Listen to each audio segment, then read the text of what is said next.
ఒక గ్రామ భక్తులు ఆ గ్రామ గంగానమ్మ తల్లికి అందరిలా పూజలు చేయకుండా కొత్తదనాన్ని కనిపెట్టారు. దేవతలను ఈ విధంగా అభిషేకించే పద్ధతి గురించి నేనింతవరకు చూడలేదు, వినలేదు. గ్రామ గంగానమ్మ దేవతను పూజించే విధానం ఎలా ఉందో ఈ వీడియోలో ఉంది. ఒకసారి చూద్దాం.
వారు పాడే పాటల్లో ఉన్న పచ్చి బూతులను సభామర్యాద కాదు కనుక వాటిని తొలగించడం జరిగింది.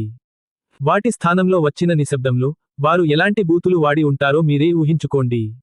మత స్వేచ్ఛ, మత సంప్రదాయాల పేరుతో మనుషుల్లో ఉండే వికృత భావజాలం ఈ రూపాల్లో బయటకు వస్తుంది. భక్తి పేరుతో జరుగుతున్న ఇలాంటి దారుణాలు ఇప్పటికే చాలా చూశాం. మతాలు ప్రజల్లో చులకనైపోవటానికి కారణం ఇలా కొందరు భక్తులు చేసే వికృత పోకడలు.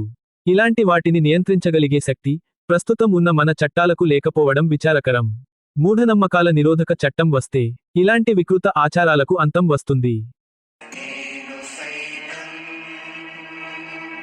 మిత్రులారా, దయచేసి సబ్స్క్రైబ్, లైక్, కామెంట్, షేర్ చేయండి.